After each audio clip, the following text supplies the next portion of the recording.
You know, it's funny. I almost didn't audition, which sounds just completely insane in retrospect. But at the time, I'd recently graduated from my alma mater, which was Rollins College back in Florida, and had gotten some guest spots and little bits in some films that had come to town, commercials, that sort of work, in order to help pay tuition and books and that sort of thing. And shortly after graduating, had ended up landing this guest spot on this WB show called Safe Harbor. And while I was filming Safe Harbor, one of the actors I got to work with was a gentleman by the name of Christopher Kamen Lee, who had been the Red Ranger on In Space 2 seasons prior to mine. And funny enough, I had no sooner gotten on the show, and they announced literally while we were filming, hey, the WB just let us know that they've pulled the plug, the show's canceled, we're wrapping the season. And I was like, well, this is a real bummer. But through Christopher Kamen Lee and his then girlfriend, who was working in post-production on the show and doing some writing, she had said, hey, I know, Safe Harbor's wrapping up and stuff like that. What are your intentions? I said, well, I'm gonna go out to LA. And she said, would you be interested in auditioning for the show called Power Rangers? And I said, what, you mean the kids show Power Rangers? And I never watched an episode at that point. And she said, yeah, no, that show. And I'd known that Chris had come from Power Rangers, just during working with him. And she said, well, Iris Hampton, the casting director, and Jonathan, I know that they're trying to find the Red Ranger, and they've kind of locked up a good part of the cast, but they're having a really hard time finding their guy because they're looking for a specific, look in this kind of all-American sort of thing. And she was like, look, I just really feel like, you'd fit what they're looking for. If you're interested in auditioning, I'll make the introduction. And so I was completely unfamiliar with the show, and I went back. I said, well, let me think about it. And I talked to my parents, and I said, so I got this offer to audition for this kids show. And at the time, I'd kind of been screen testing for soap operas and some other stuff. And I said, I don't know if I want to audition for it. And they're like, you just got out of school. Like, you got to find a job. And the fact that you could even audition for the thing, go ahead and do it. And I said, okay, fine. In and of itself, it's a story on, coming out here. But I was pretty unfamiliar with the series, other than just the phenomenon of it. The signal is calling, our planet is falling. The danger will test you. Better make it a Lightspeed Rescue.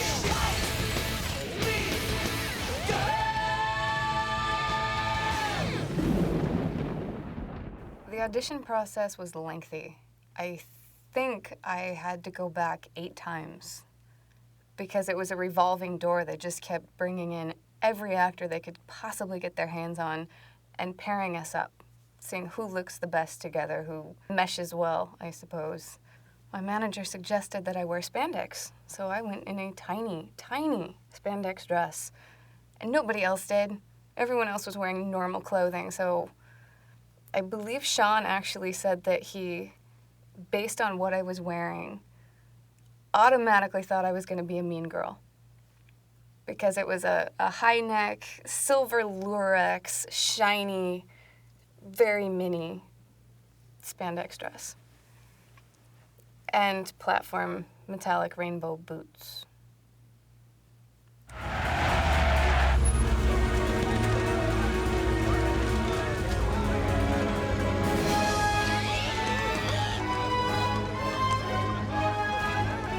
Let's go help those people. Right!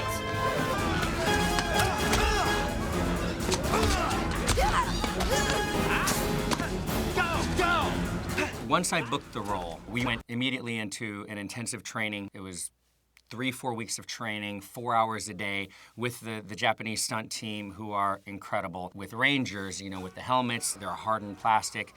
They can do all of these flips and twists, doubles even, land softly on the ground, roll out of it, helmet never touches. I mean, it's incredible what they can do. So that 3-4 week initial training session with all the cast, because I was the only martial artist in the cast at the time, it was like a dream come true. Training with these guys every single day, being paid for it, and then knowing that, okay, I'm actually gonna be one of these Power Rangers.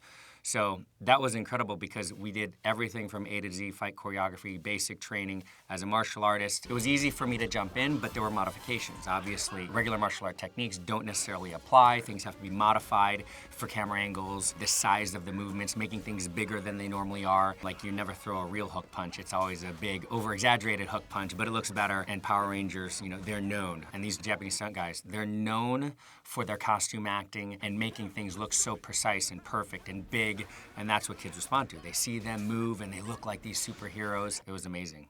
I didn't pull my punches or my kicks. It was the most exhilarating thing I'd ever encountered.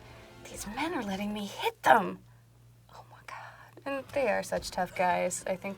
And it didn't really hurt when I did. They thought it was funny, so they let me. Because of your skills, you've been chosen to use these weapons to defend the city. To become Lightspeed Power Rangers. You know, they really did a great job casting the folks I got to work with. You want to destroy Mariner Bay? You have to go through us to do it. Gladly. Ready?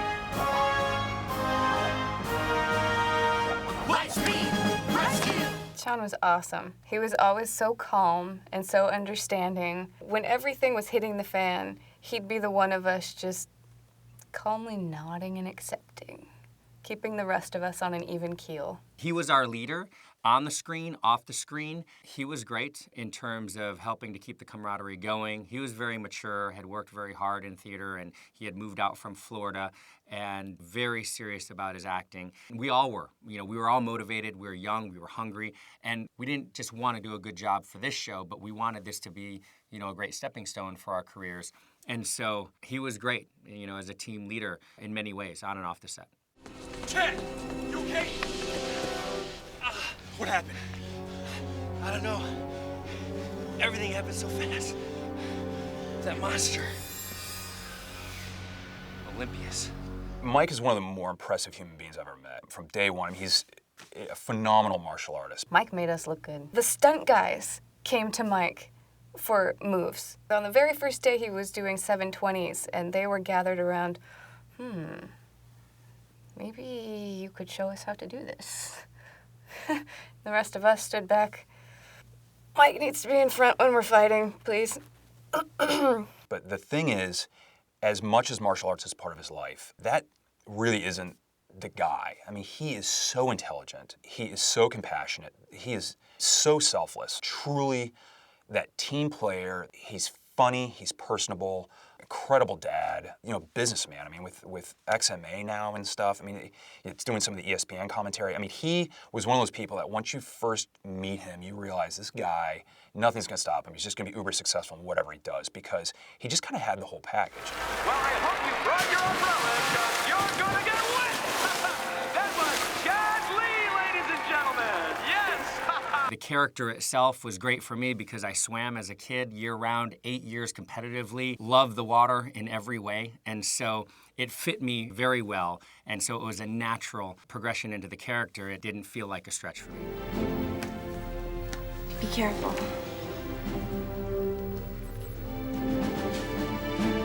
I actually got trained in scuba and certified during the show to do several episodes with the mermaid in particular, Ocean Blue and Neptune's daughter.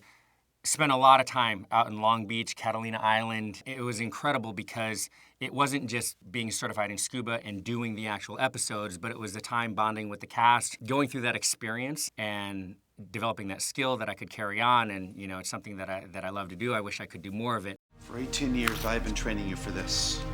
It's yours, if you want it.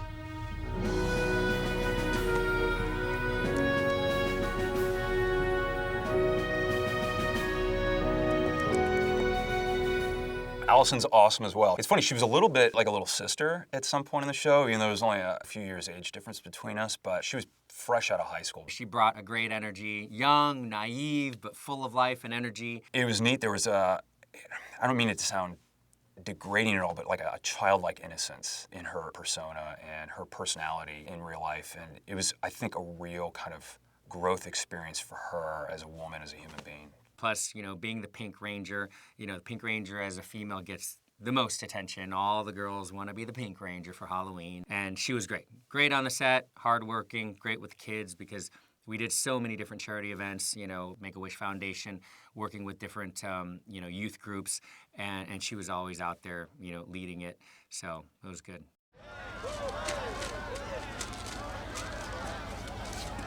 Why do you always have to be the center of attention? Well, I don't have to be. It's just that I usually am.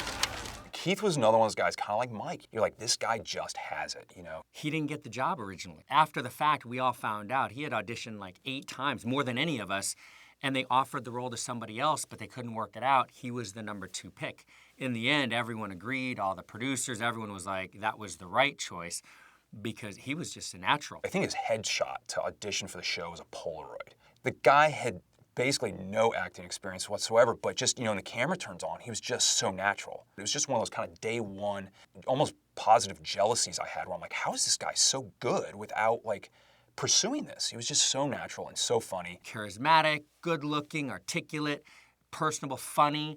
Because of his background in music, he had a lot of experience performing in front of people, so he was very comfortable in front of the camera. That helped put everybody else at ease. Keith was hilarious. He was always singing.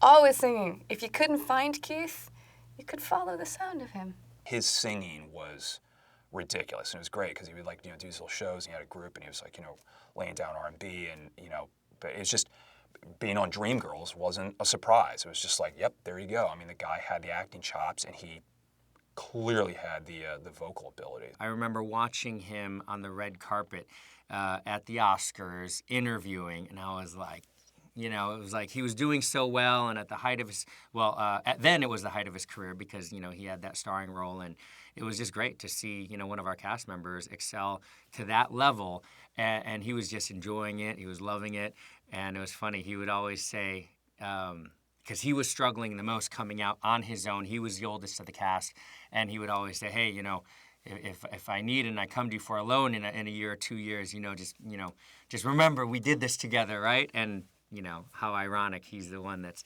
out there on the red carpet. So that was great to see. Sorry. Excuse me. Sorry.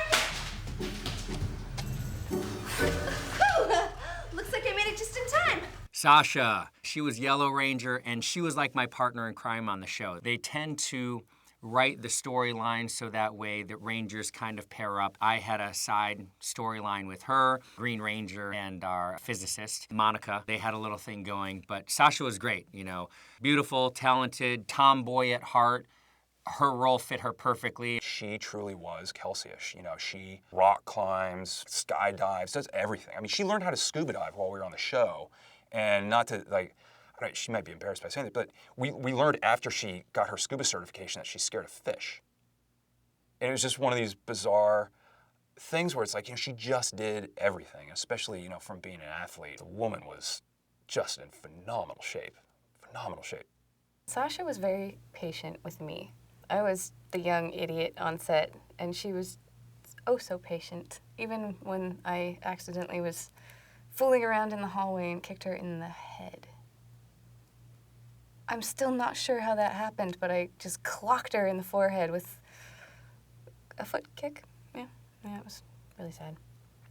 I really expected her to knock me down to the ground, but she just rubbed her forehead and patted me on the back and walked away. Like, oh dear. She was just grateful. She had worked so hard, had done so many other jobs, didn't get the breaks when she probably should have. Got this one, was just super grateful to be on the show, to be working, to be able to pursue this career in LA, and that's what made it so easy, you know.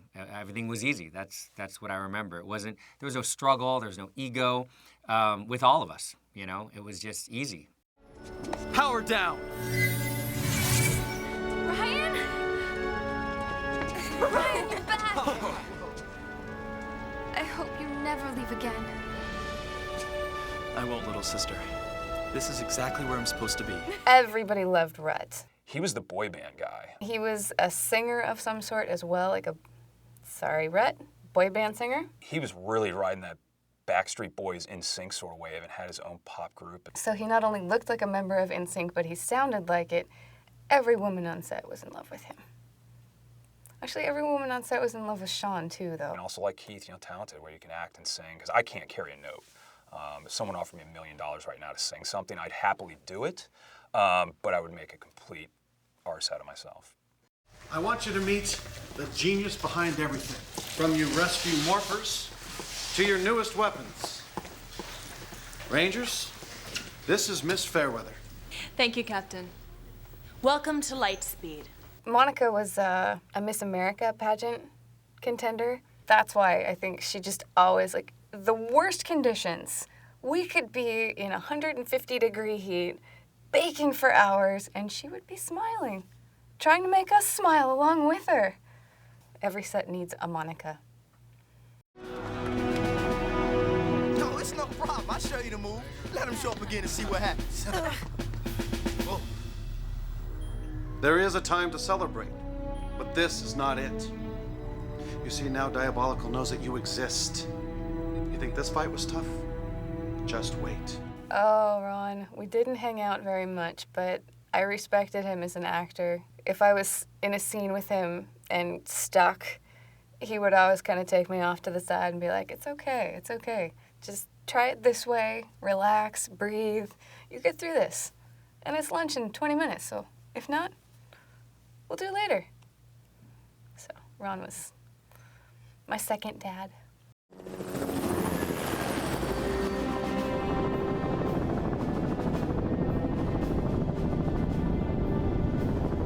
Don't tell me.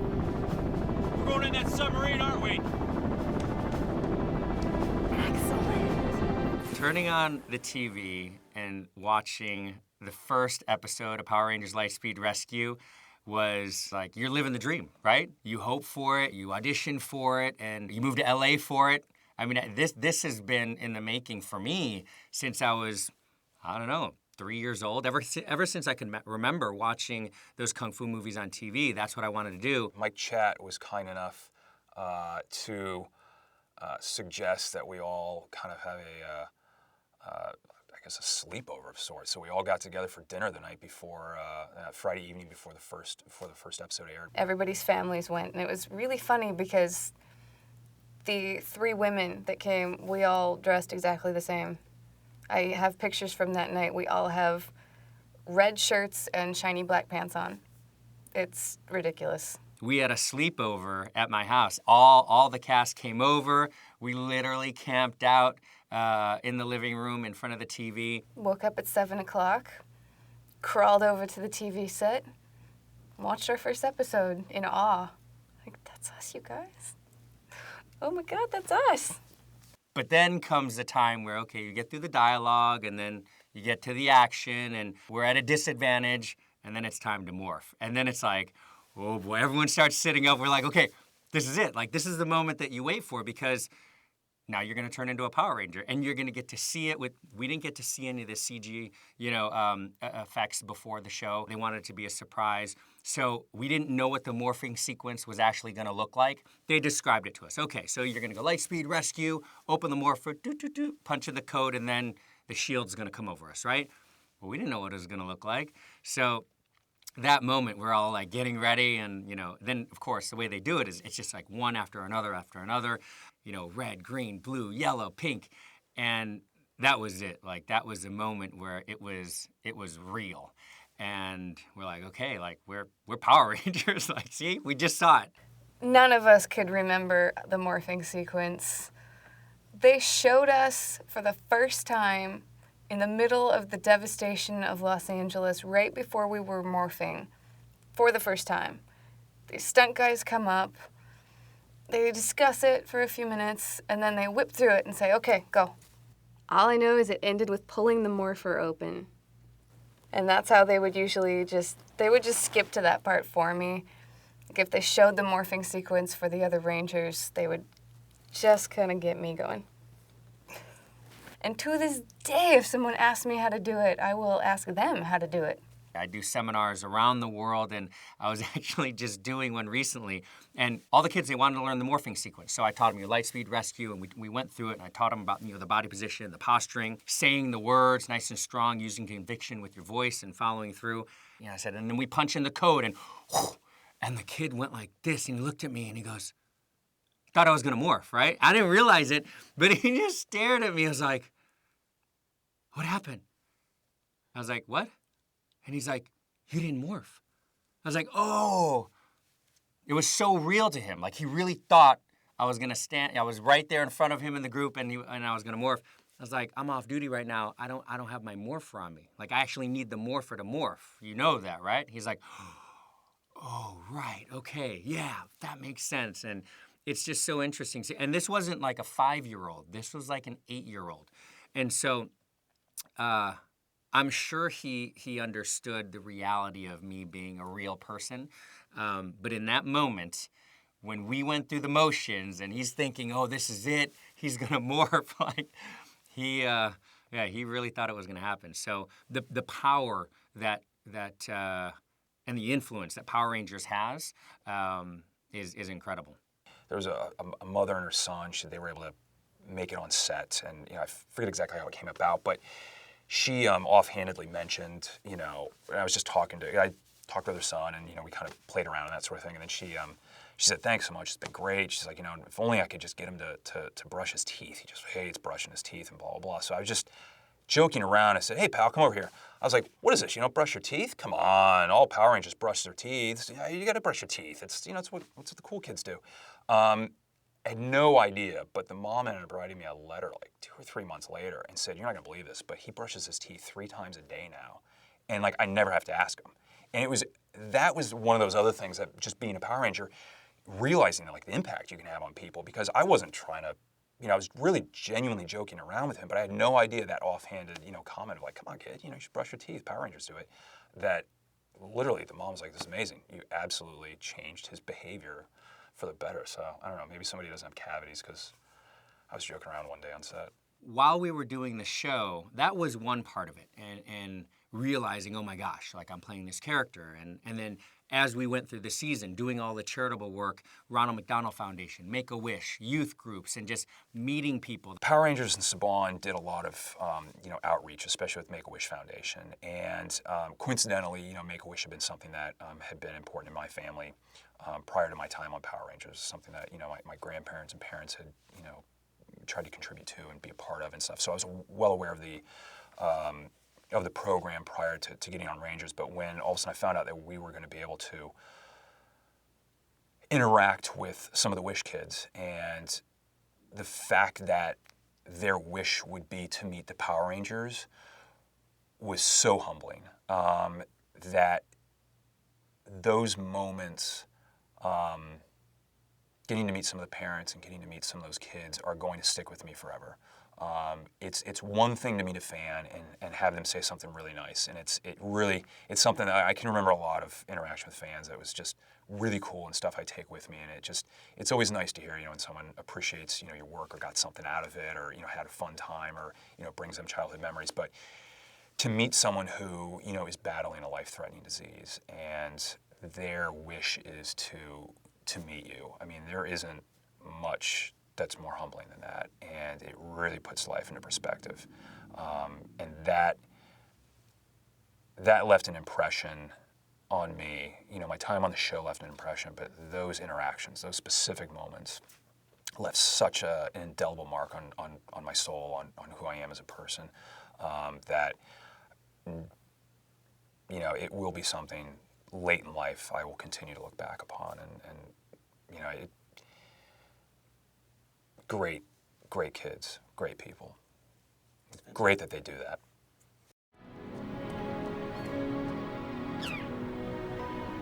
Sorry about the aquabase, Captain. But at least Queen Banshira and her demons are gone forever. Mariner Bay is safe again. Now we finally have time to be a normal family. Being part of the 20-year Power Ranger legacy it's hard to put words to it. It's amazing to be part of something so long-lived and with such a rich following of fans. How much they dig the show, and the number of people that have had positive things to say about it, and just those random folks that'll come up to you on the street, or whatever, or write you a letter and stuff like that. It meant so much. Not to be cliche, but it boggles the mind that there's so many people out there that love this show. It's kind of humbling to be one of them. They made dolls out of us.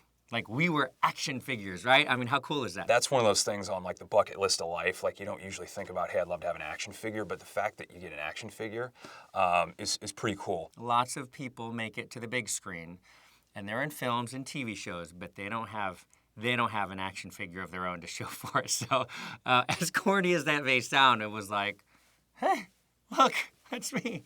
So it was awesome.